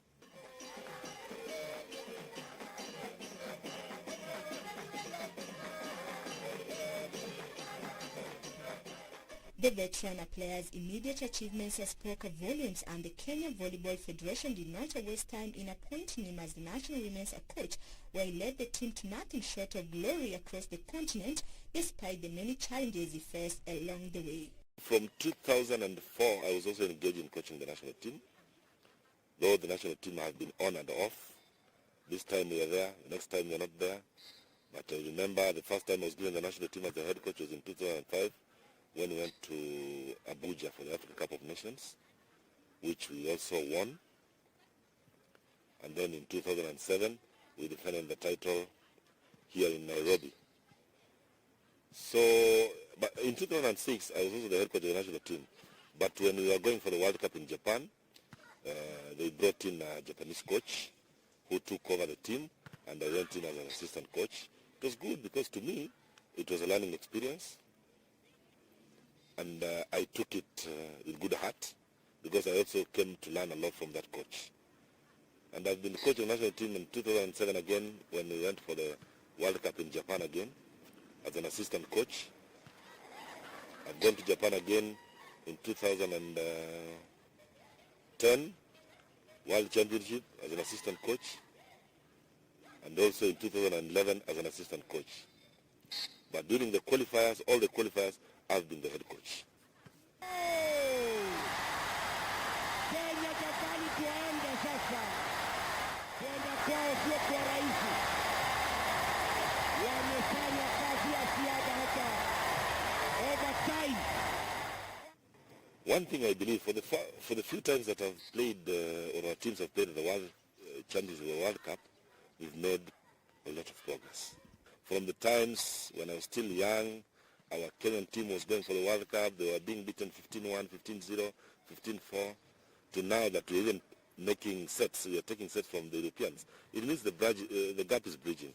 But at the same time, look at the way our teams do their training and the way those other teams train. Those teams train for longer times. They train indoors. What about us? Our volleyball is played outdoors throughout the year because our leagues are played outdoors. So our players are more used to playing outdoors than indoors. And the volleyball is an indoor sport. So when we go for the World Cup, maybe when we'll be training for the World Cup, we train only for 2 months. And for those 2 months, sometimes we find that our team starts training at Newscheck for 1 month at Kasarani. You don't expect to beat somebody who has been training indoors throughout her life. But we are trying. I know we've not made it, but I'm sure the generation that we have now, that is coming, is the generation that is going to change. He has also managed to scale the same heights with the Kenya Prisoners Women's team, whom he coaches, having joined the Kenya Prisoners Department as a civilian in 2008 to rise to the ranks of inspector by 2013. After 2007, Prisons had already started a team, and they wanted some experienced coaching. They approached me, and I decided, okay, it's time to move on. I've been with Pipeline. I've done what I've done. Let me try Prisons. So I moved to Kenya Prisons in early 2008, and the same thing happened. I was taking the team to Cairo for the Africa Club Championships, a very young team, a very new team, with only 3 months training. Surprisingly, again, we won the tournament. And we've never looked back. Because as Prisons, we've dominated now. Because from 2008, we've won it now 5 times. Prisons also managed to end the domination of Kenya Pipeline and KCB in the National League with Newhour at the steering wheel, thanks to all the support he gets from his employers, the Kenya Prison Service. They've been very supportive to me and also to the volleyball team. They really encourage us. They give us time to train. They fund us when we go for championships. They're always behind us, and they motivate us even more if we perform. If we perform as we've been winning, they've always been motivating us. And the biggest motivation that the Prisons has given us as a team is the employment opportunities that they've given all our players, because almost all of them are employed, save for those who are just coming from school. Not many sportsmen and women are able to succeed as a players can coach. So how did Newhour carve that niche for himself? I think it's hard work. It's hard work because one thing that I believe in my players is working hard. I come with a very good program. I'm a coach who works on programs. I don't just work haphazardly. I prepare a program that runs for maybe 3 months, 6 months, and I follow the program to the letter. I've gone beyond my expectations. When I was playing, I was saying, if I manage to play for a top club in this country, I'll be a happy man. For a top club, I played for the national team, even getting up to being the captain.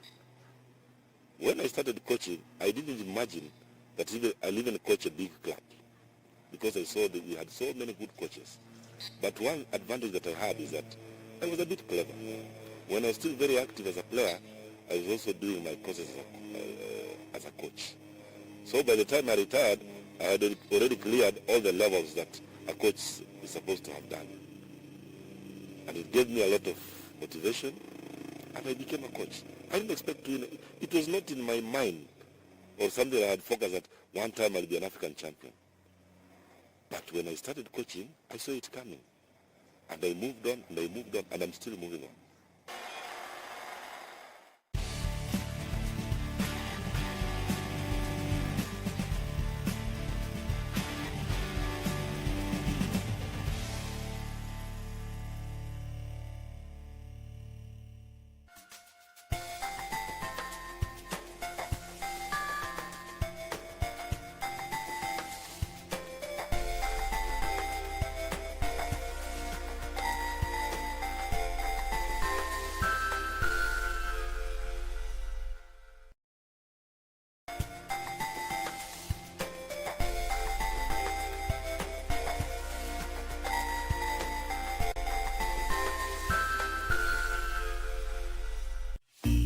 Siri za maisha. Siri ya kwanza ya maisha ni kujifunza kusamehe. Ya pili ni kujituma. Ya tatu ni kujifunza. Ya nne kukubali mabadiliko. Ya tano kuweka akiba. 6 kutokufa moyo. Na 7 kumtendea mwenzako jinsi ungependa akutendee wewe. Ili kupata skization ya siri za maisha, bonyeza *811 *397 hash. Bonyeza *811 *397 hash. Oh my Smurf. Oh, look, a transport device. Come on. This way. All together now. My hip. Let me get this straight. We're being chased by an evil wizard. Smurf, exactly. Stop saying Smurf for everything. Smurfity, Smurf, Smurf, Smurf. There's no call for that kind of language, laddie. Come back here with my Smurf! Come on, Smurf! Where's Papa? No Smurf left behind. You smurfed with the wrong girl. Stop that wrong girl! Playtime is over. Oh, Smurfs. Je, umeomoka? Kama hujaomoka kwenye Quickbit ndio mambo yote. Hapa tuko na fridge, kodi yake ni CM. Tuko na gas cooker, kodi yake ni CK. Tuko na TV, kodi yake ni TV. Tuko na simu aina ya Samsung ni SM, ama Oppo ni Oppo. My friend, mahali popote unanitizama, eka hizo kodi zake kisha utume kwa 4032353.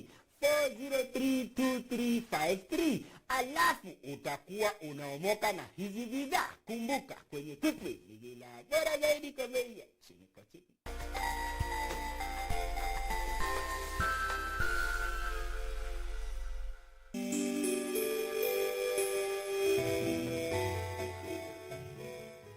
Tonight on KBC Channel 1. Never stop! This is against the rules of the board. This is against the ethics. Ashok is right. We have already surrendered. Do you even remember what you used to be? Because the person standing in front of me today is not known to me.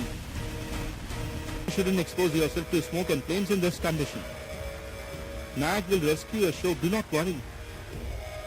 Hey, Prince Asheen! Hey! Hey, Prince Asheen! Hey!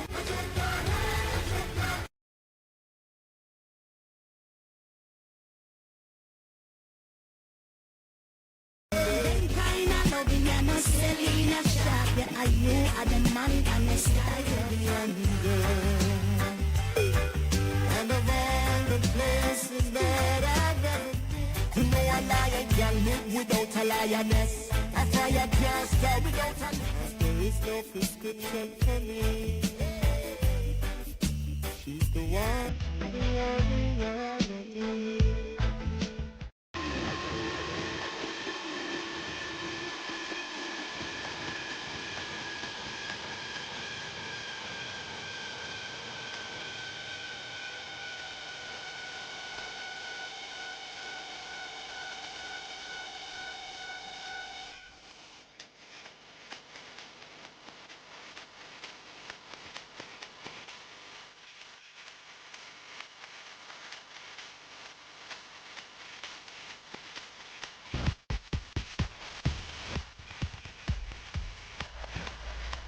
tonight on KBC Channel 1. Do you want something to happen to Valeria or to Aunt Eloisa? Is that what you want? I suppose you're with my daughter, so don't ask who it is. Yes, go ahead. How much do you want to stay away from my daughter? Actually, that is not what it's about. But I should.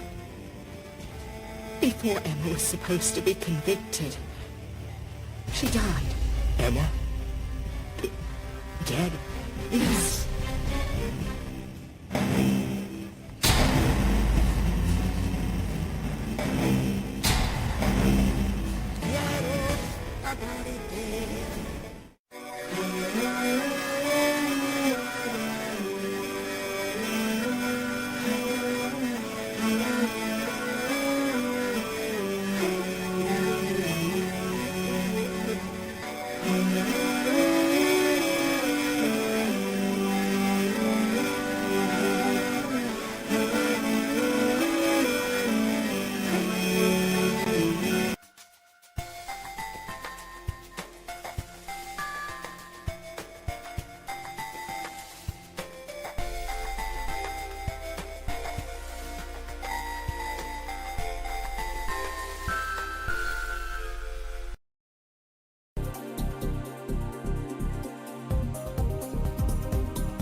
Good morning, good morning. Thank you so much for creating time to join us on Newscheck. This is KBC Channel 1. In case you're just joining us, Newscheck is a program that seeks to explore issues that are shaping the news. We have very comprehensive conversations on some of the issues that made headlines in the news. And of course, just to unpack the different angles and how these issues may inform decisions in the days to come. And we've talked about quite a number of important subjects on this program, and it's usually interactive. So as we kickstart it, we welcome you to be part of it all through till the tail end. My name is Safin Achieng Ouma. Our sign language interpreter is Ann Wangeshi. I'm standing in for Bentro Injue this particular morning. We are going to be focusing on the education sector. Right now, as we're having this conversation, there is the ongoing process of the Form 1 selection. We know that just the other day, the results of the 2020 Kenya Certificate of Primary Education exams were released amid, difficult circumstances that were occasioned by the COVID-19 pandemic. Several candidates did exemplary well, and we continue to celebrate them. And there is so much that the government is doing to ensure that all the candidates who sat for the examinations are absorbed and considered for different positions in secondary schools. So we'll talk about that, the 100% transition program. We'll talk about the performance, the trends we are reading from this, and how the Form 1 selection exercise should be done to ensure that all learners are brought on board. I will be introducing my guests just in a bit. It's a panel that actually cuts across, somebody who has been very pivotal in advocating for the rights of people with special needs. And this particular morning, we'll be talking about special needs learners and what needs to be done to bridge the inequality gap in education. And also a girl who did very well in the KCPE examination. She'll be telling us her story in just a bit. Let me just keep the suspense a bit and allow us also just before that follow up on some of the issues that our reporters are tracking for you. Here is the reporter's diary.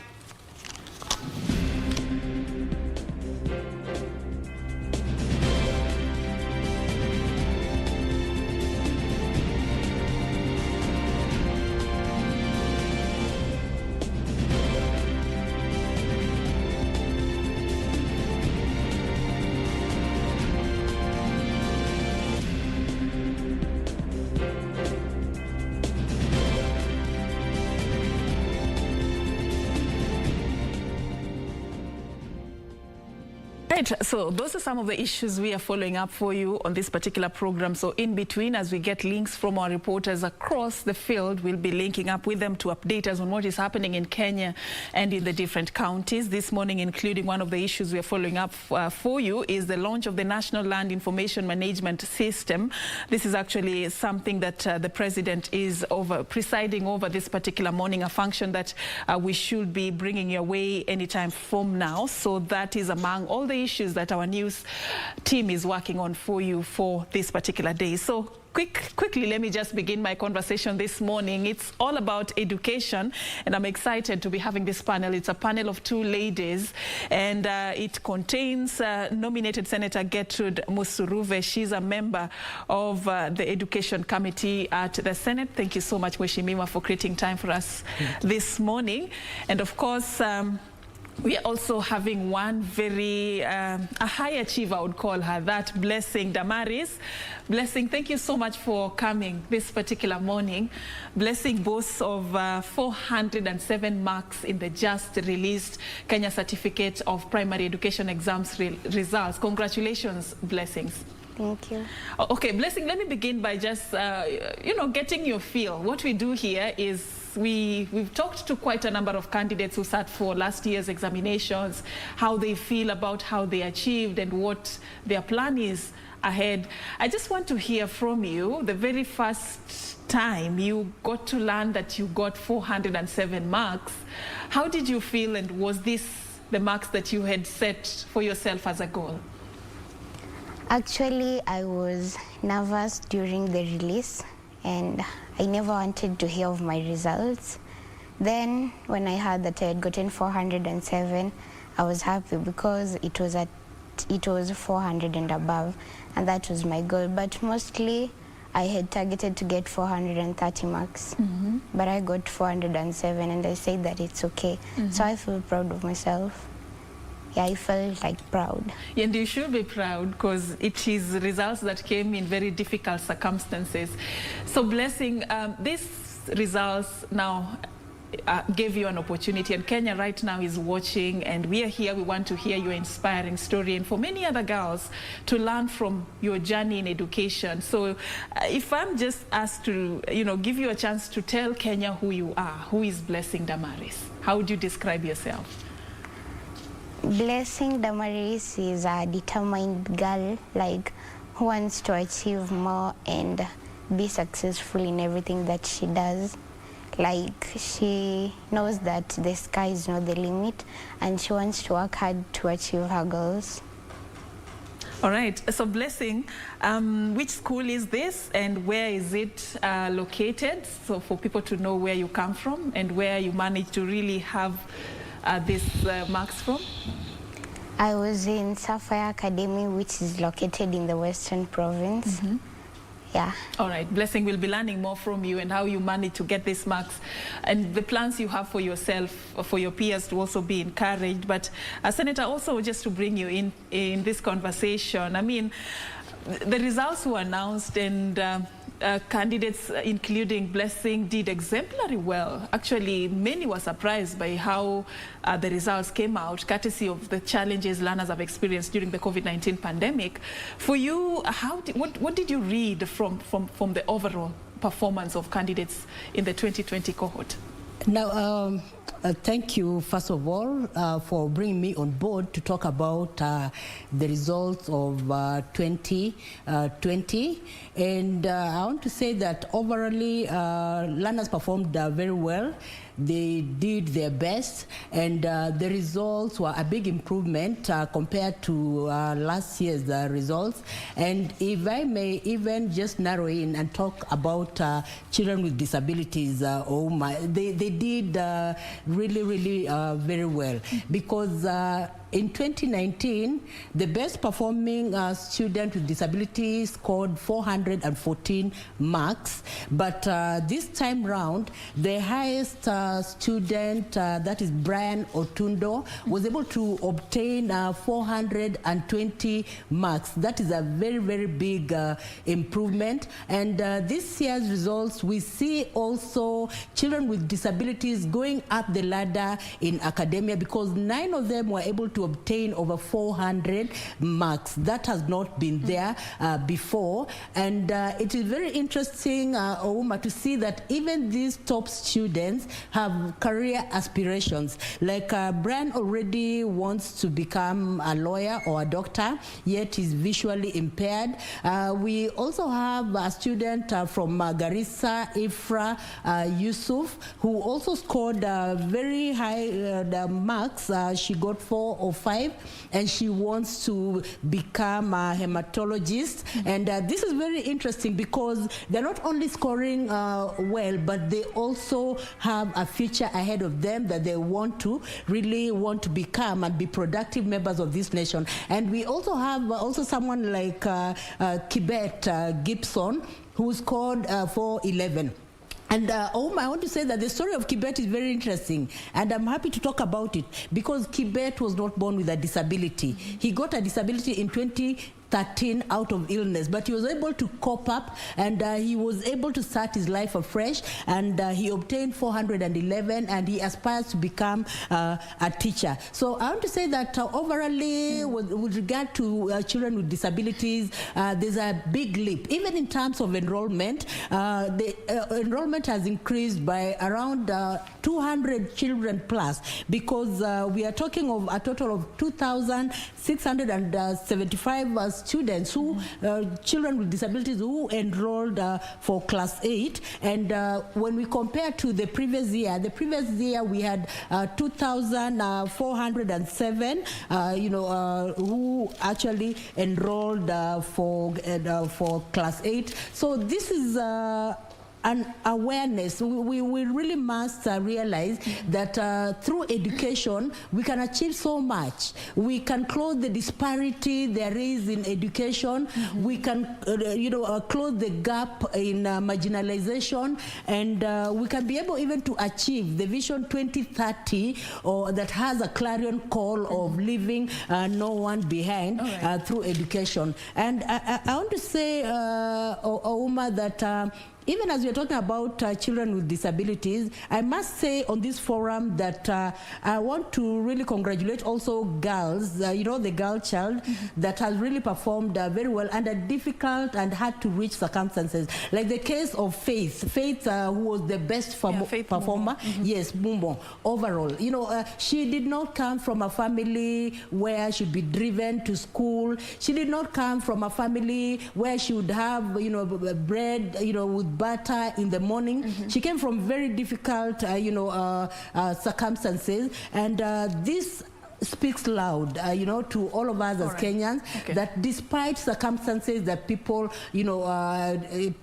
face, and despite also the families children come from, they're able to make it because everyone has an innate ability of succeeding in life, and we must really see how to nurture that innate ability so that these children are able to break the cyclic nature of poverty in their families. And I also want to talk about children who are hard to reach. All right, I'll come to that later. I just want us to go, step by step, because you're mentioning quite fundamental issues here. You've talked about learners with special needs, and I don't want that to go just like that, because these are learners who are learning under very, unique circumstances, and the competition out there in our education sector is not very friendly to such learners, if you ask me. So as somebody who, probably is a champion for the rights of generally people with special needs, how did it make you feel? Because you've rightfully even shared with us how the performance has improved over time. How did it make you feel to see that list of top students who are learners with special needs, having gotten 400 and above marks, having very ambitious career, plans? How does it make you feel as somebody who also is living with a disability? And actually, I want to say that it is a thrilling experience. I was really happy. I was excited, and I had to read through the papers and see their background backgrounds and see the aspirations they have, and it really gave me hope as someone with a disability that through education, the issue of inequality is going to be addressed. The issue of marginalization is going to be addressed. The issue of cyclic nature of poverty among people with disabilities is going to be addressed. It was really a good experience, and it gives me more motivation to talk about issues of disability and academia, and even champion issues of disability. And I'm happy because even these children with disabilities who performed well, they did not just perform well, but you see that they have career aspirations. Because you see, Oma, if I can tell you candidly, that societal perception about disability has always been negative.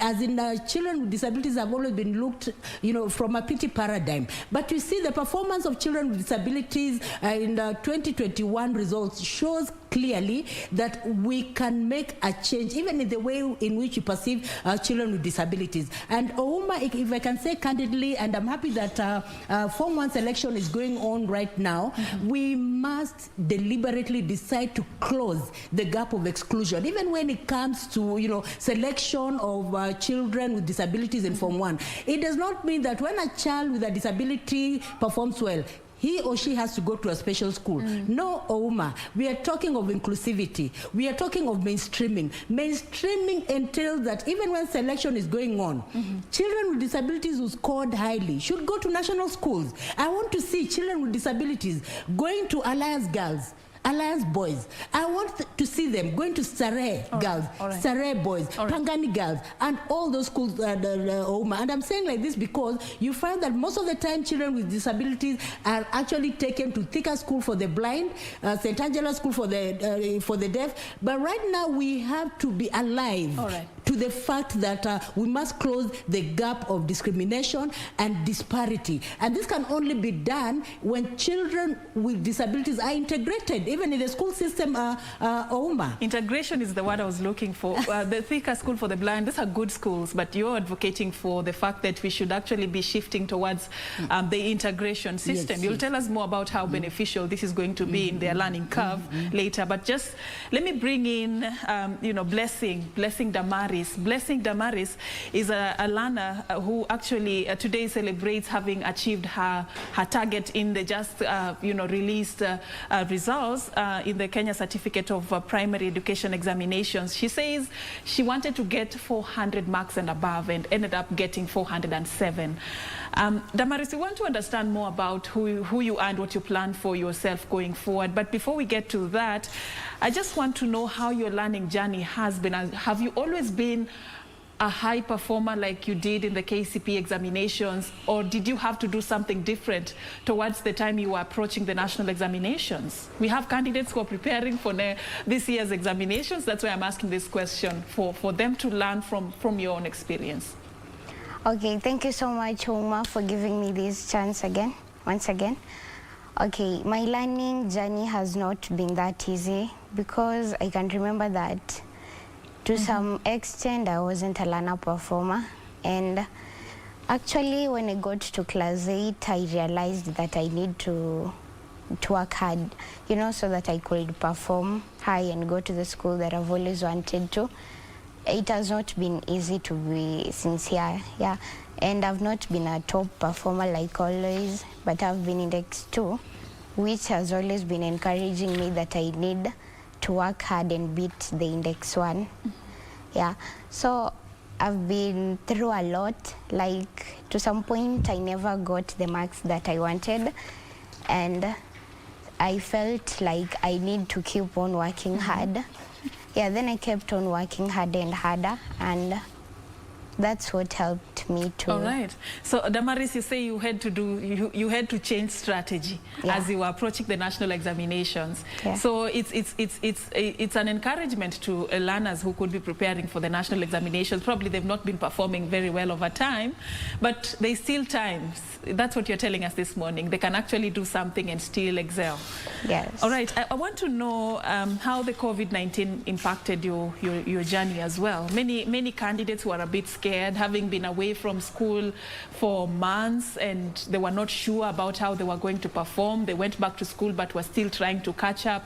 How was it for you, that experience during COVID and having to be among the candidates who are really on the hot seat to sit for the national examinations? Okay, first of all, when the COVID, as in the corona pandemic, as in the first case was reported, we were told that we were going home for 2 weeks. So I was like, we are going home for 2 weeks, then we'll be coming back to read. But when we went at home, we spent months and I felt like I need to read. So during those months, I was at my teacher who helped me with my tuition. Yeah, so I had to read during that time because I knew that the corona pandemic, as in that period, it will be okay for me, as in to go through my difficulties. The areas where I've never understood, they were the areas that I went through during the time. All right. So amidst the odds, you still just, went ahead and achieved your target to get 400 marks and above. I don't know what plans you have for yourself and any preference for a secondary school you'd like to. What's your dream school? My dream school is Pangani Girls High School, and I've always wanted to go to it ever since I was young. What do you hope to become? Like, what's your plan now for your life, career-wise, and what you'd like to achieve? My career is, okay, I want to be a medic when I grow up, and my great inspiration is my cousin and my brother. Mostly my cousin, the way she goes to different countries to treat people. Like, I want to be more like her, like going to different countries just to treat people. And also my brother is my inspiration. And I would also like to be a musician, apart from my career. So on the side, that's something else you'd like to pursue. I'm actually very demoralized if you tell me you want to go to other countries. I was hoping we could really tap into, talented people like yourself to stay in Kenya. Why don't you want to do that in the country? Okay, I want to go to different countries. Like, I can also treat people in Kenya but still go to different countries. Yeah, like that professional medic who's just hired to go to different countries to treat people. Yeah. All right, Damaris, not many girls your age would really have that confidence to even come on national TV and tell us about their plans, tell us about themselves, and be very ambitious as to where they want to go in life. What has been your source of strength and inspiration? What has really, what you'd say has made you who you are today? Okay, my teachers were my great inspiration. They told me that they have taught pupils who used to perform higher, and so I also had to do it. And I also had a saying that if your ambition is being like eagles, so I fly like chicken. So I just minded my own business while I was in school. I ignored like whatever the others were doing, and it was none of my business. So like, I was just doing my own things. Like, if it was reading, I was a night owl. Like, I could read at night the parts that I never understood when the teacher was teaching. So you decided, you knew what you wanted, and this is what you're focusing on. Yeah. No wasting time with friends who do not add value to your life. Exactly. Okay, how did it make your parents feel? Having gotten these marks, or the people who were caring for you at that time? I mean, how did they make you feel having gotten, 400 marks and above? Okay, as for my mom and both my dad, okay, they were happy when I scored 407, and they told me that I performed greatly and that I should continue with the same spirit so that I could achieve more in golfer. All right, I'll be coming back to you later, because as a girl who has done well in a society where we are still trying to really put in efforts to empower the girl child, you can tell us what has worked for you, and where, as somebody who has been in that process, you feel maybe the government or the society can change to encourage more girls to be sitting where you're sitting today and to be having plans like you're having today. But Mheshimiwa, you've had her speak, and I like how, confident she is, and I wish more girls would have such opportunities to really thrive in life and know where they are going and to have a direction in life. But unfortunately we still have quite a number of girls who are locked out in this journey of education. But before we get to what I want us to look at, I'd just like to look at something we observed in the just released examinations. These are a list of top 10 candidates, and we saw girls really shine in that particular list that was led by none other than Faith Mumokawe, Yvette Wesonga Wanjala, Angel Muridhi Gakenya, Samuel Wanyonyi Makanu, and we had very few names that were male in this particular list, and many have been raising concern about what is happening to the boy child. And yes, girls seem to be doing well if you look at the trends in the last 3 years. Did we miss the point, perhaps, in how we approached, girl child empowerment? Thank you, Acheng, for that concern, because it is a concern that has also been disturbing me as a teacher, as a lecturer, and also as a leader. Of course, we have done so much in creating awareness about the girl child and ensuring that the girl child is not just confined to the kitchen, but is also economically productive. But what we are doing as a society, and we need to correct, Acheng, that we are concentrating so much on the girl child and also leaving the boy child. So the boy child is being left behind, and since we are not talking much about encouraging the boy child, making the boy child be the man he's supposed to be, making the boy child also to be at the top, then we are missing out as a society. Because when we are talking about issue of gender, we must be alive to the fact that gender has to do with both men and women working together for the purpose of prosperity, for the purpose of development, for the purpose of a better future. So we need also to ensure that we are not leaving the girl child behind, because we are going to get into a crisis where the girls are doing very well and the boys are missing out also on their societal role and all that. So we must strike a balance, as in as much as we're encouraging the girl child, let us also encourage the boy child. And even when the boy child does well, let us also profile them, because for a very long time we've been having boys doing very well in academia, but we need to ensure that we are striking a balance between the two, so that gender issues are better addressed. At the moment, you find also at the end of the day, the boys are missing out even in the world of work, because they take a back seat. The girls are doing very well, they are picking the big jobs and all that, but as a society we have to ensure that we are also encouraging the boy child, so that the boy child does not leave his position, but we should ensure that we are pulling the girl child from where she was to ensure that she's reaching a level where we can say as a country that we are actually doing well in terms of development from both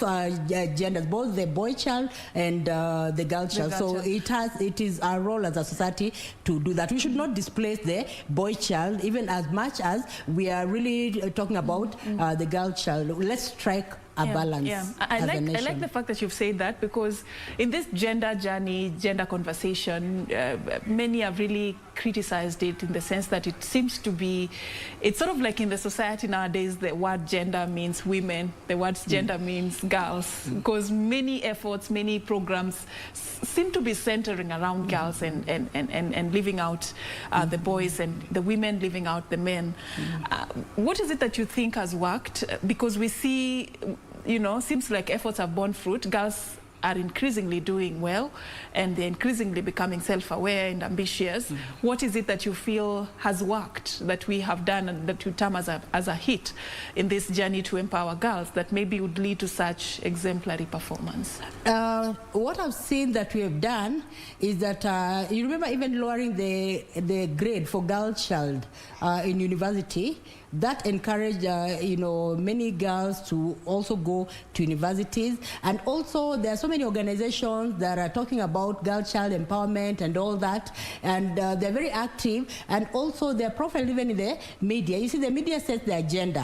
When they're profiled in the media, they're encouraged to do even more. So there's need also for the media, as the role they play as a gender setting. They should also set the agenda that the girl child, the boy child should also be profiled. So the boys who are also doing well should be profiled, and then they should act as as mentors of others, that they go to school, they raise awareness, they talk about their successes, the importance of education and all that, because mentorship programs have been there, yes, but I think most of them tend to be for the girl child. So we need to shift away from just looking at the girl child solely, but looking at both the girl child and the boy child, so that they grow, you know, at par in terms of education, in terms of economic empowerment, because I think we are making a good mile when it comes to the girl child, but we should not lose our boy child as well in the process. We have to be very, very careful, because we need both genders for everything. Okay,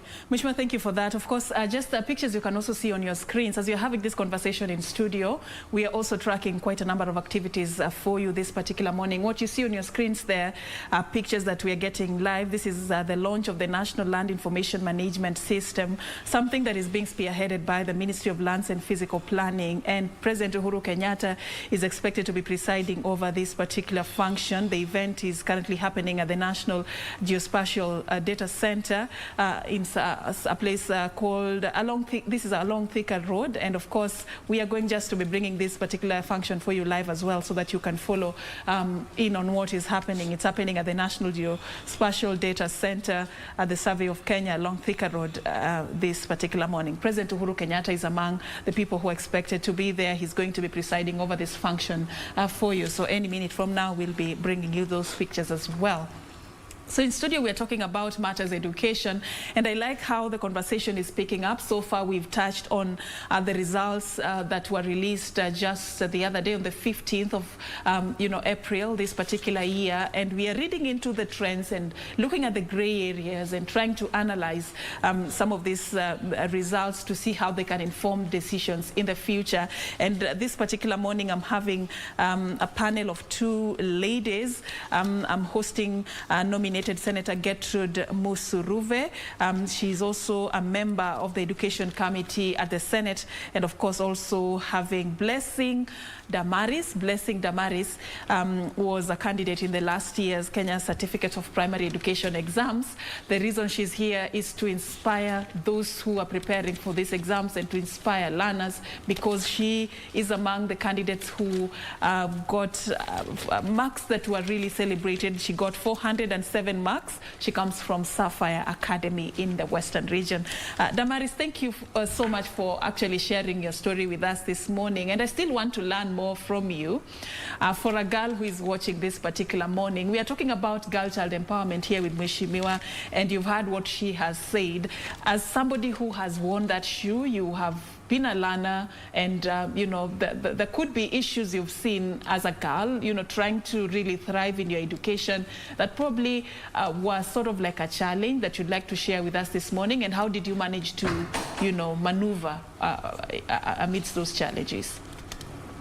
Okay, some of the challenges that I faced were like our teachers were harsh, and like asking them questions pretty hard.